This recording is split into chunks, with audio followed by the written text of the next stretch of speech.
नमस्कार। प्रस्तुत है आज का चिंतन। भगवान श्री कृष्ण अपने सखा अर्जुन के साथ हस्तिनापुर के विश्राम कक्ष में उपस्थित थे। अर्जुन ने बहुत समय से अपने मन में उठ रही शंका के समाधान का उपयुक्त समय जानकर भगवान श्री कृष्ण से पूछा, भगवान, आपके हजारों नामों में से आपको गोपाल नाम ही अत्यंत प्रिय क्यों है? कृपा करके इसका रहस्य बताइए। भगवान श्री कृष्ण अपने सखा का स्नेह भरा प्रश्न सुनकर मौन हो गए और थोड़ी देर बाद उनके नेत्रों से अश्रुधारा निकल पड़ी। यह देखकर अर्जुन को बहुत दुख हुआ और उन्होंने सोचा कि शायद मैंने ऐसा प्रश्न पूछ लिया जो भगवान की अंतर्वेदना से जुड़ा है। अर्जुन को अपने कृत्य पर बहुत पछतावा हुआ और वे भगवान से क्षमा मांगने लगे। यह देखकर भगवान बोले, मेरे प्रिय सखा, आज तक यह प्रश्न मुझसे किसी ने नहीं पूछा। तू मेरा सखा है। मैंने गीता के उपदेश में तुझे रहस्यमय तत्व ज्ञान भी बता दिया था। आज भी मैं तुझे अपने हृदय की बात बता देना चाहता हूँ। यह सारा संसार 3 आसुरी लालसाओं में निमग्न है, कनक, कांता और कीर्ति। कांता के मोहपाश से बचने की 2 ही विधियाँ हैं। पर नारी को माता, बहन अथवा पुत्री के रूप में देखें अथवा सुंदर देह के अंदर मल, मूत्र, खून आदि घृणित तत्वों की उपस्थिति का आभास करें। ब्रह्मचर्य द्वारा कांता के मोहपाश से बचा जा सकता है, लेकिन कनक की लालसा मानव को उत्तरोत्तर पतनोन्मुख बनाकर उसके सर्वनाश का कारण बनती है। सखे ब्रजवासी अपार गोधन से संपन्न थे। मथुरा के राजा कंस को यह देखकर ईर्ष्या हुई और वह इसे सहन न कर सका। उसके आसुरी स्वभाव ने ब्रजवासियों का शोषण करना प्रारंभ कर दिया।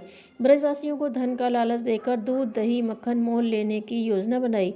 ब्रजवासी इस कांचन मोह में फंस गए और ब्रज का गोरस मथुरा जाने लगा। ब्रजवासियों के लिए गोरस दुर्लभ हो गया तो वे क्षीणकाय, रोगग्रस्त और बुद्धिमंदता के शिकार हो गए। यह सब मैंने अपने बचपन में देखा। इस दुर्दशा से व्यथित होकर मैंने ग्वाल बालों का संगठन बनाया और क्रांति का बिगुल बजा दिया। मेरे सहयोगियों को मेरी बात उचित लगी और हमारे संगठन ने गोरस बेचने जाने वाली गोपियों का रास्ता रोका, बेचने के लिए मना किया। न मानने पर जबरन छुड़ा कर बांट कर खाया और खिलाया। मुझे माखन चोर कहा गया। समाज का विरोध और अपमान भी सहा। असुरों के प्रहार से मृत्यु से भी संघर्ष लेना पड़ा। मुझे इसकी परवाह नहीं है। लोक सेवियों के लिए तो यह एक उपहार है। संगठन के इन प्रयत्नों में ब्रजवासियों की बुद्धि जाग गई। गोरस की बिक्री रुकी और उसके सेवन से ब्रज में पुनः सुख, समृद्धि और तेजस्विता बढ़ गई। ब्रजवासियों को यह अनुभव हुआ कि वास्तविक धन कनक नहीं, गोधन है। अपने बड़े भाई बलराम का नाम हलधर इसलिए रखा गया कि हम दोनों भाई समाज को यह शिक्षा देना चाहते थे कि एक भाई गोपाल बनकर गोपालन करे और दूसरा भाई हल धारण करके कृषि कार्य करे। मैंने देखा कि जब धन के लालच से ब्रजवासियों को गोरस के अभाव से अशक्त और दुर्बल बनाने की असुरों की योजना असफल हो गई तो उन्होंने बछड़ों के तस्करी से कृषि का बछड़ों की तस्करी करना प्रारंभ कर दिया। बछड़ों की तस्करी से कृषि कार्य प्रभावित होने लगा। अन्न की कमी से ब्रज संकटग्रस्त हो गया। तब मुझे समाज में यह विचारधारा फैलानी पड़ी कि गोवंश को बेचना ब्रह्महत्या के समान है। जब ब्रजवासियों के समझ में आया और गोधन का अपहरण रुका, फलस्वरूप ब्रज क्षेत्र धन, धान्य और गोरस से संपन्न हो गया। इसलिए मुझे गोपाल नाम सबसे प्रिय है और मेरे बड़े भ्राता को हलधर नाम सबसे प्रिय है। प्रिय सखे, तुझे तेरे प्रश्न का उत्तर मिल गया होगा और शंका का समाधान हो गया होगा। यह कहकर भगवान अर्जुन की प्रतिक्रिया जानने के लिए मौन हो गए। कुछ देर बाद भगवान ने मौन तोड़ा और अर्जुन की भावना को समझते हुए बोले, शायद तुझे मेरा उत्तर अधूरा ही लगा। तू मेरे अवाक हो जाने और अश्रुधारा बह जाने के रहस्य को जानना चाहता है तो सुन। द्वापर में मैंने गो संवर्धन आंदोलन चलाकर गोवंश की बिक्री और ब्रह्महत्या और गोरस बेचने को आत्महत्या बताकर संसार का सुधार किया। अब शीघ्र ही कलयुग प्रारंभ होगा। तब मेरे भारतवासियों में आसुरी लालसा फिर से सिर उठाएगी। धन के लोभ में दुर्बुद्धि के कारण लोग गाय को बेचना तो दूर, मांस के लिए उसे काट डालेंगे। दुर्बुद्धि के कारण गोरस की उपयोगिता विस्मृत हो जाएगी। गाय का स्थान भैंस ले लेगी। भैंस का दूध बुद्धि की तीक्ष्णता को कम करता चला जाएगा। प्राकृतिक कृत्रिम विलासी जीवन के प्रति लोगों का मोह बढ़ेगा। अधिकांश व्यक्ति रोगी रहेंगे, नित्य प्रति औषधियों के सहारे कष्ट पाते हुए जीवन व्यतीत करेंगे।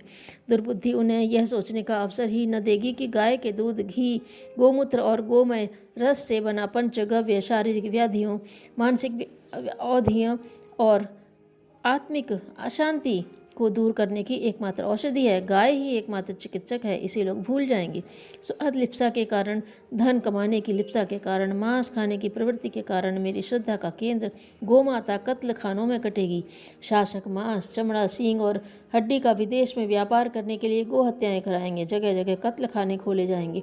गोमाता को जिस निर्ममता के साथ सता सता कर काटा जाएगा, उसकी चीख पुकार, उसकी दर्द भरी आहें भाव तरंगें के माध्यम से पूरा वातावरण में फैलेंगी। उसकी प्रतिक्रिया के रूप में तूफान, भूकंप, अनावृष्टि, अतिवृष्टि, आतंकवाद और अपराध बढ़ेंगे। फलस्वरूप यह संसार नरक तुल्य हो जाएगा। पृथ्वी देवताओं के रहने योग्य न रहेगी। असुरों का साम्राज्य होगा जिसमें अनाचार, दुराचार, भ्रष्टाचार का बोलबाला होगा। मानवता कराह रही होगी। प्रिय सखे, भविष्य की यह झांकी मुझे स्पष्ट दिखाई दे रही है। यही सब देखकर मेरा हृदय कांप उठता है। तेरे प्रश्न ने मेरी दुखती नस का स्पर्श कर दिया। इसी कारण मेरी आंख से अश्रुधारा निकल पड़ी। सखे, मैं मौन इसलिए हो गया कि अपने साथ साथ तुझे क्यों दुखी करूं, लेकिन मित्र का दुख मित्र नहीं बटाएगा तो कौन बटाएगा, यह सोचकर मैंने अपने अंतःकरण की पीड़ा कह डाली। ऐसा कहते हुए भगवान श्री कृष्ण अर्जुन के गले में बाँह डालकर आंसू बहाने लगे। अर्जुन का गला भी रूंध गया। अपने को संभालते हुए अर्जुन बोले, आप दुखी न हो। आपके द्वारा चलाया गया गो संवर्धन आंदोलन जनता सदा याद रखेगी। जैसी श्रद्धा जन जन में आपके प्रति है, वैसी ही आपके सिद्धांतों और आदर्शों के प्रति भी रहेगी।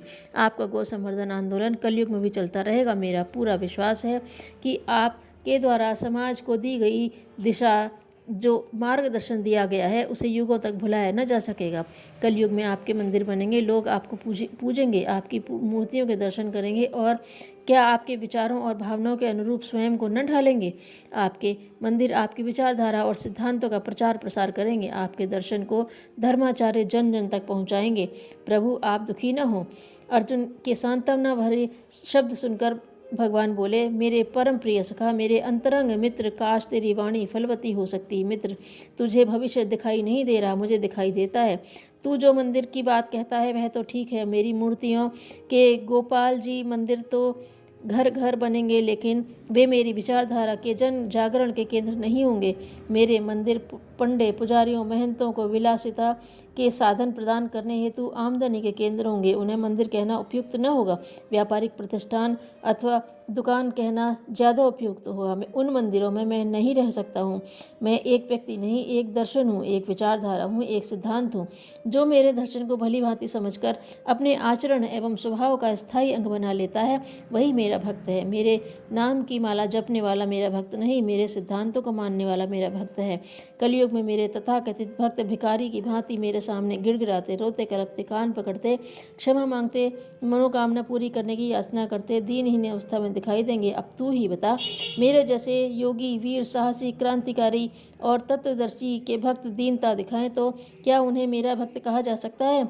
उन्हें अपना भक्त कहने में मुझे स्वयं लज्जा नहीं आएगी। वे स्वयं अपना भी अपमान कराते फिरेंगे और मेरा भी अपमान कराते फिरेंगे। भगवान की अंतर्वेदना से व्यथित हृदय हुए अर्जुन ने भगवान की वेदना को कम करने की दृष्टि से कहा, प्रभु, आप अपने अर्जुन पर विश्वास रखें। आप हर युग में अवतरित होते रहेंगे तो अर्जुन भी आज्ञा पालन करने के लिए हर युग में आता रहेगा। जैसे द्वापर में आपकी आज्ञा से महाभारत लड़ा, उसी प्रकार कलयुग में आपके आदेश से गो रक्षा एवं गो संवर्धन का दायित्व भी अर्जुन उठाएगा। आपकी इच्छा मात्र से लाखों अर्जुन खड़े हो जाएंगे। गांव गांव, घर घर जाकर गोपालन का महत्व जन जन को समझाएंगे। गोबर से ज़्यादा और अच्छी देशी खाद बनाने की नई तकनीकें खोजी जाएंगी।